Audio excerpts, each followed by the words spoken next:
Es interesante para nosotros y estamos muy entusiasmados porque meditaremos la palabra en los capítulos 2, 3 y 4 de la segunda carta de Pablo a Timoteo, donde Pablo le dice, anuncia el mensaje de Dios.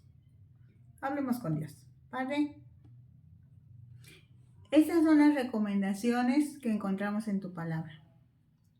Y Pablo ni siquiera sabía que esta carta iba a estar en el canon del Nuevo Testamento, pero le dice a su discípulo, le dice a su compañero, le dice a su amado, le dice a su hijo en la fe, anuncia el mensaje de Dios. Eso queremos también nosotros transmitir a través de hacerlo por estos medios y agradecemos al Padre, al Hijo y al Espíritu Santo su obra preciosa entre la sociedad de nuestro tiempo. Gracias por estos adelantos tecnológicos, gracias por la disposición de los corazones, gracias por la invitación, gracias porque el cuerpo de Cristo está haciendo su función en la medida de sus posibilidades. Gracias, Dios. Gracias. En el nombre de Jesús anunciamos tu palabra hoy. Amén. El Nuevo Testamento no dice qué sucedió después de los años que Pablo estuvo en arresto domiciliario en Roma. Pero los estudiosos de estos asuntos indican que fue liberado durante 3 o 4 años y luego lo tomaron preso. Es desde ahí, desde la prisión, donde escribe la segunda carta a Timoteo.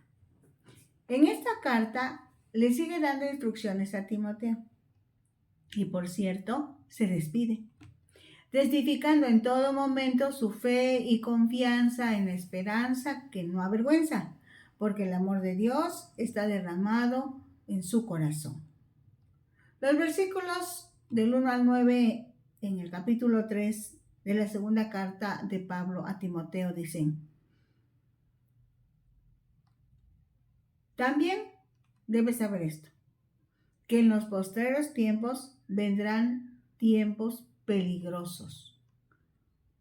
Los postreros días se refiere al tiempo que va desde que el Señor Jesús resucitó hasta que regrese por su iglesia. La palabra que se tradujo como peligrosos puede también traducirse como salvajes, difíciles, dolorosos, fieros, dañinos. Es decir, describe una sociedad en la que abundan los vicios y la gente es arrastrada por perversiones egoístas. Porque habrá hombres amadores de sí mismos, dice el versículo 2, avaros, vanagloriosos, soberbios, blasfemos, desobedientes a los padres, ingratos, impíos, sin afecto natural, implacables, calumniadores, intemperantes, crueles, aborrecedores de lo bueno, traidores, impetuosos, infatuados, amadores de los deleites más que de Dios, que tendrán apariencia de piedad, pero negarán la eficacia de ella. A esto se evita. Esta lista resulta muy actualizada con lo que sucede en pleno siglo XXI. Con la expresión apariencia de piedad, incluye congregarse con cristianos, conocer la doctrina o enseñanza bíblica, seguir las tradiciones cristianas de alguna comunidad. Estas prácticas parecen apropiadas para ciertas personas. Pero si no hay actitudes internas de creer, amar y adorar a Dios, solo son apariencias que no valen en la relación con Dios. ¿Será difícil distinguir estas conductas inapropiadas para los hijos de Dios? Dice el verso 6, porque de estos son los que se meten en las casas y llevan cautivas a las mujercillas cargadas de pecados, arrastradas por diversas concupiscencias. Estas siempre están aprendiendo y nunca pueden llegar al conocimiento de la verdad.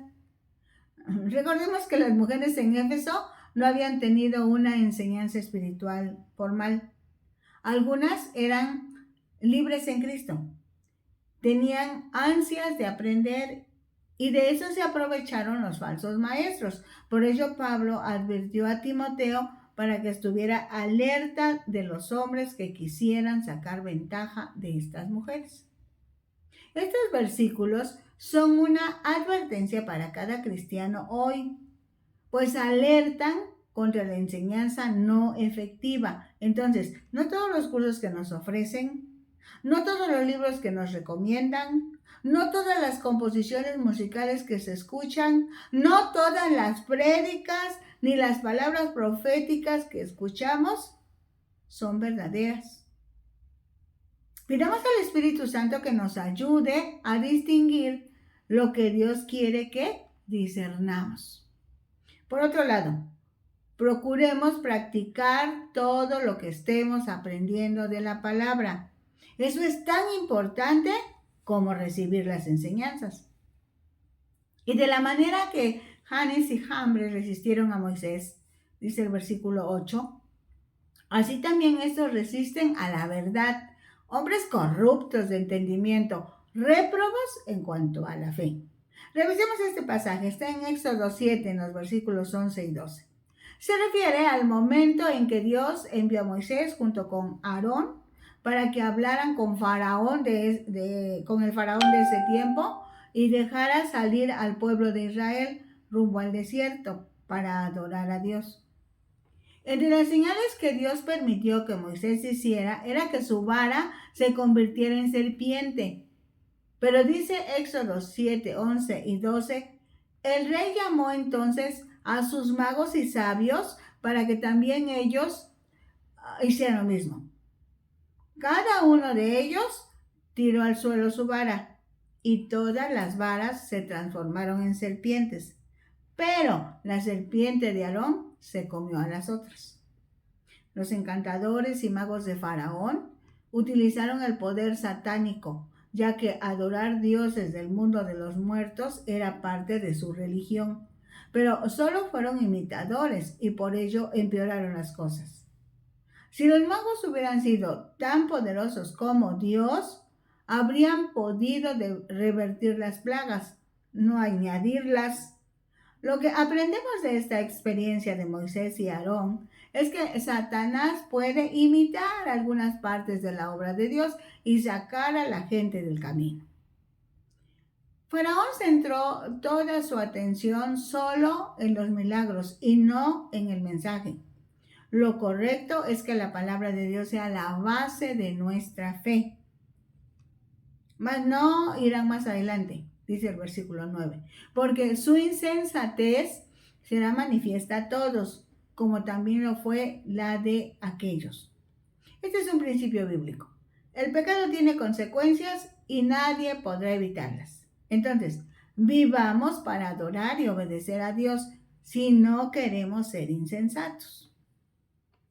De los versículos 10 al 17 encontramos, pero tú has seguido mi doctrina, conducta, propósito, fe, longanimidad, amor, paciencia, persecuciones, padecimientos, como los que me sobrevinieron en Antioquía, en Iconio, en Listra, persecuciones que he sufrido y de todas me ha librado el Señor. Cuando habla de que Timoteo ha seguido a Pablo, se refiere a varios aspectos. Seguir físicamente, de un lugar a otro. Seguir intelectualmente, recibir su enseñanza, comprendiendo el significado de lo que dice. Pero sobre todo, seguir espiritualmente, poniendo en práctica sus ideas y ser la clase de persona que quiere que seamos. En otras palabras, se refiere a un discípulo porque incluye lealtad, aprendizaje y obediencia. Si nosotros somos discípulos de Jesús, estas son nuestras características. Esas deben ser nuestras características. La persecución, la oposición y las situaciones problemáticas son parte importante en la experiencia de un apóstol. Por ello, el apóstol se caracteriza por ejercer resistencia conquistadora. O sea, no solo resiste, no solo enfrenta, asegura la conquista, que el reino siga extendiéndose. Pablo recuerda 3 ocasiones en que tuvo que sufrir por Cristo. En Antioquía de Pisidia sufrieron persecución y por fin los expulsaron. Hechos 13:50. En Iconio estuvieron a punto de sufrir un linchamiento. Iban a apedrearlos, pero escaparon. Hechos 14:5. En Listra fue apedreado y lo arrastraron fuera de la ciudad pensando que estaba muerto, según Hechos 14:19. Esto sucedió durante el primer viaje evangelístico que Pablo realizó. En ese tiempo aún no conocía a Timoteo, pero Timoteo era originario de esa región. Seguramente estuvo enterado de los acontecimientos mencionados. Cuando en el segundo viaje evangelístico Timoteo decide integrarse al equipo evangelístico, no desconoce los riesgos. Y es hasta cierto punto natural, porque el que viva bajo los principios del reino tiene que dejar de lado los principios del mundo sin Dios, lo que provocará problemas, choques, enfrentamientos. No obstante, la obra de Dios no se puede detener porque el Todopoderoso es nuestra defensa. Dice el versículo 12, y también todos los que quieren vivir piadosamente en Cristo Jesús padecerán persecución. Mas los malos hombres y los engañadores irán de mal en peor, engañando y siendo engañados. Aquí Pablo le dice a Timoteo que quienes obedecen a Dios y viven para Cristo serán perseguidos. Pero a Dios es al único que se le debe obedecer, que se le debe agradar. No importa, lo que suceda no importa. Definitivamente los falsos maestros y la gente mala no se reformará y no cambiará por su propia voluntad y con sus medios, no lo puede hacer. Con la ayuda de Dios, si tenemos la oportunidad, corrijámoslos para traerlos a creer en Cristo y protejamos a los nuevos convertidos. El versículo 14 dice, pero persiste tú en lo que has aprendido y te persuadiste, sabiendo de quién has aprendido, y que desde la niñez has sabido las sagradas escrituras, las cuales te pueden hacer sabio para la salvación por la fe que es en Cristo Jesús. Dada la situación que estaban viviendo en ese momento, Pablo le dice a Timoteo que lo que aprendió de niño es lo correcto, que no acepte ninguna influencia de maestros falsos y que las presiones propias del ministerio en crecimiento que está atendiendo no lo deben mover de la verdad. Timoteo fue uno de los cristianos de la segunda generación. Explico. Los apóstoles, entre ellos Pablo, fueron la primera generación en la iglesia de Jesucristo. La siguiente generación se conoció como los padres de la iglesia, o sea, los cristianos que fueron evangelizados por los apóstoles que estuvieron con Jesús. Entre ellos está Timoteo. Llama la atención que Timoteo fue evangelizado, si se puede decir así, por su madre y su abuela, quienes desde que era niño le enseñaron las escrituras. Esas escrituras son lo que conocemos como el Antiguo Testamento, que como bien sabemos, anuncia a Jesús. En este pasaje destacamos que la participación de los padres en la educación espiritual de los niños es una gran oportunidad para sembrar fe en sus corazones. También es una responsabilidad, pues desde que Jesús estuvo en la tierra, se le escuchó decir, dejen que los niños vengan a mí y no les estorben.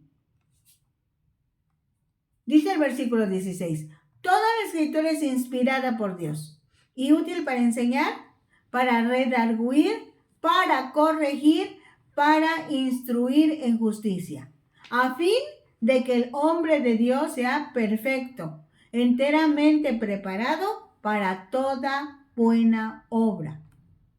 por medio del Espíritu Santo, Dios reveló su persona y su plan a ciertos creyentes que escribieron el mensaje de Dios para su pueblo. A este proceso se le conoce como inspiración.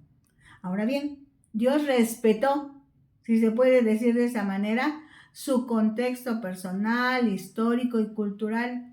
Lo interesante es que aunque usaron sus mentes, talentos, idioma y estilo, escribieron lo que Dios quería o quiso que escribieran. Por eso es confiable la Biblia, porque Dios controló sus escritos. Así que, con toda confianza, léala, medítela, sobre todo, use su enseñanza para que guíe su conducta. Cabe destacar que Pablo dice que toda la escritura, no solo algunos pasajes, desde Génesis 1:1 hasta Apocalipsis 22:21, esa es la palabra. Es indispensable que leamos, estudiemos, amemos, vivamos toda la escritura. Hagamos un plan de lectura de la Biblia. Conviene que iniciamos por el Nuevo Testamento y enseguida el Antiguo Testamento. Hágalo así y lo entenderá tan pronto como lo vaya leyendo. El propósito de la lectura de la Biblia es que conozcamos a su autor, que aceptemos sus regalos, entre ellos la gracia de Jesucristo, que disfrutemos su presencia por medio del mover del Espíritu Santo y seamos conscientes de que cada uno de los hijos de Dios, por la fe en Jesucristo, somos el templo y formamos el cuerpo de Cristo. De ahí la importancia de la unidad de la iglesia. Ahora bien, recordemos que la Biblia es la carta de amor de Dios para los seres humanos. Dios siempre ha buscado comunicarse con sus criaturas. Entonces, la lectura de la Biblia no está completa sin la oración. Esto es, Dios nos habla por medio de su palabra y cada uno de nosotros le contestamos por medio de la oración y así sucesivamente. Vamos al capítulo 4 en los primeros 8 versículos. Te encarezco delante de Dios y del Señor Jesucristo, que juzgará a los vivos y a los muertos en su manifestación y en su reino, que prediques la palabra, que instes a tiempo y fuera de tiempo, redarguye, reprende, exhorta con toda paciencia y doctrina. La palabra que se tradujo como te encarezco se usa en conexión con un testimonio solemne y enfático ante un tribunal.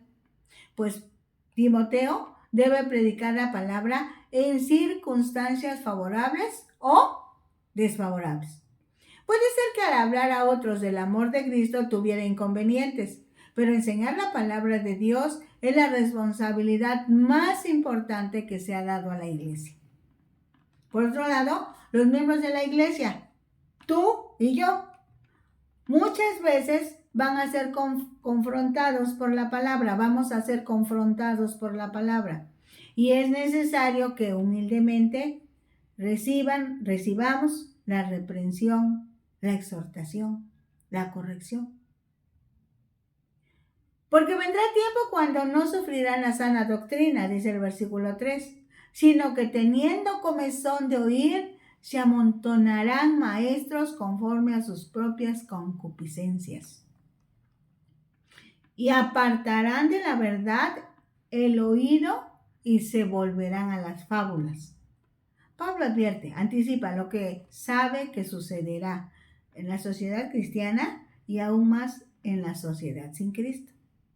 Pablo estaba sentenciado a muerte, así que trata de instruir a Timoteo, previniéndolo respecto a que las personas van a preferir relatos breves. Se conocen como fábulas. En ellas los protagonistas son animales que hablan. Vienen a ser cuentos o historias no reales. Pero tú, sé sobrio en todo. Soporta las aflicciones. Haz obra de evangelista. Cumple tu ministerio. A diferencia de lo que hacen los demás, Pablo le especifica a Timoteo que debe ser sobrio, es decir, de buen juicio, sabio. El equilibrio ha de ser su norma de vida en un mundo desequilibrado y muchas veces necio. Esto provoca aflicción en el corazón de los que llevan el mensaje de salvación, pero el cristiano está capacitado para soportar las aflicciones porque el amor de Dios está derramado en su corazón. Timoteo y cada cristiano saben que son portadores de la noticia más importante para el mundo. Todo aquel que cree en Jesús no es condenado, sino que pasó de muerte a vida. Timoteo y cada uno de los hijos de Dios tenemos algo que llevar a cabo en nuestra vida aquí en la tierra. Eso nos hará útiles a la iglesia y a la sociedad en la que nos desarrollamos. Eso quiere decir, cumple tu ministerio.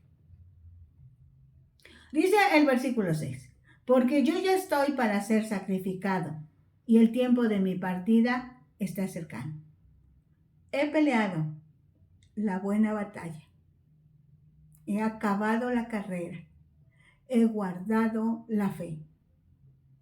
Por lo demás, me está guardada la corona de justicia, la cual me dará el Señor, juez justo, en aquel día, y no solo a mí, sino también a todos los que aman su venida.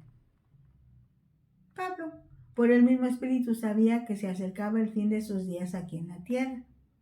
Esto se confirmaba por los acontecimientos que se estaban viviendo en la sociedad de su tiempo.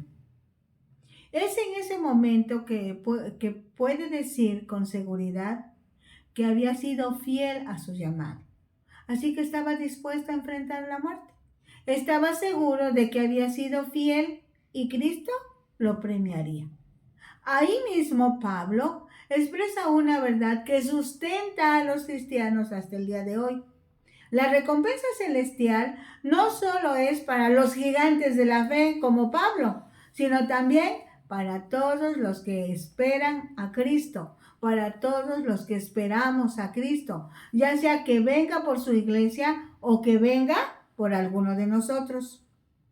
Estas palabras de Pablo animan a Timoteo y a nosotros, pues no importa qué tan difícil parezca la guerra, seguiremos luchando confiando en Dios que nos respalda. Aquí y ahora peleará por nosotros y cuando estemos con Cristo en el cielo, comprobaremos y disfrutaremos por la eternidad. De los versículos 9 al 18 tenemos una serie de instrucciones. Dice, procura venir pronto a verme, porque Demas me ha desamparado, amando este mundo y se ha ido a Tesalónica.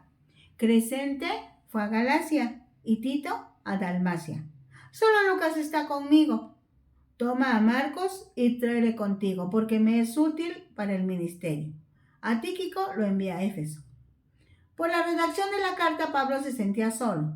Quizá por eso le pide a Timoteo que vaya pronto. Demas había sido uno de los colaboradores de Pablo. Lo presenta así en la carta a Filemón en el versículo 24. Pero había abandonado a Pablo amando este mundo. Eso quiere decir que amaba los valores y los placeres de este mundo. Le atraía la vida pecaminosa. Se fue a Tesalónica. Regresó a su antigua vida. Al mencionar a Demas, recordó Pablo los nombres de otros colaboradores más fieles, que habían viajado a Galacia y a Dalmacia. No dice por qué o a qué fueron, tampoco da su opinión. Más adelante aclara que envió a Tíquico para que relevara a Timoteo, pues Pablo lo necesitaba en Roma. Pablo extrañaba a sus jóvenes ayudantes, Timoteo y Marcos. Respecto de Marcos, recordamos que había abandonado a Pablo y Bernabé en su primer viaje misionero evangelístico. Y esto había disgustado mucho a Pablo. Posteriormente, Marcos probó ser una valiosa ayuda y Pablo lo reconoció como un buen cristiano y amigo. Por cierto, Marcos escribió el evangelio que lleva su nombre, el Evangelio de Marcos. Dice el versículo 13, trae cuando vengas el capote que dejé en Troas en casa de Carpo y los libros, mayormente los pergaminos. Probablemente el arresto fue sorpresivo y no pudo recoger sus objetos personales. Seguramente estaba en un calabozo húmedo y frío, por eso le pide que le lleve su capa. también necesitaba los pergaminos. Puede ser que se refiera al Antiguo Testamento, a sus cartas o alguna documentación personal. Dice el versículo 14: Alejandro, el calderero, me ha causado muchos males. El Señor le pague conforme a sus hechos. Guárdate tú también de él, pues en gran manera se ha opuesto a nuestras palabras. Es probable que Alejandro haya testificado en contra de Pablo en su juicio. Es posible que sea el mismo del que Pablo habla en 1 de Timoteo 1:20. Se trata de uno de la iglesia que naufragó en la fe y fue entregado por Pablo a Satanás para que aprendiera a no blasfemar. El versículo 16 dice: En mi primera defensa ninguno estuvo a mi lado, sino que todos me desampararon. No les he tomado en cuenta. Pero el Señor estuvo a mi lado y me dio fuerzas para que por mí fuese cumplida la predicación y que todos los gentiles oyesen. Así fui librado de la boca del león.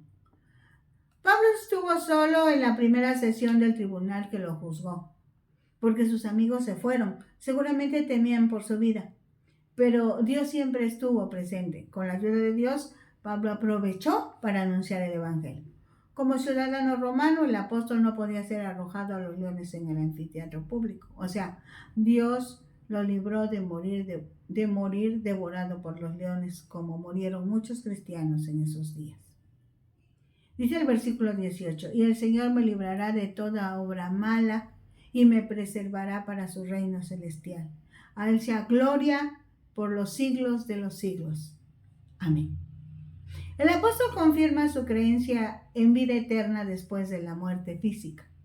Él sabía que el fin en esta tierra era casi inmediato y estaba tranquilo, preparado, esperando enfrentar la muerte en el poder de Dios, porque a través de la muerte física disfrutaría plenamente del reino eterno de Dios.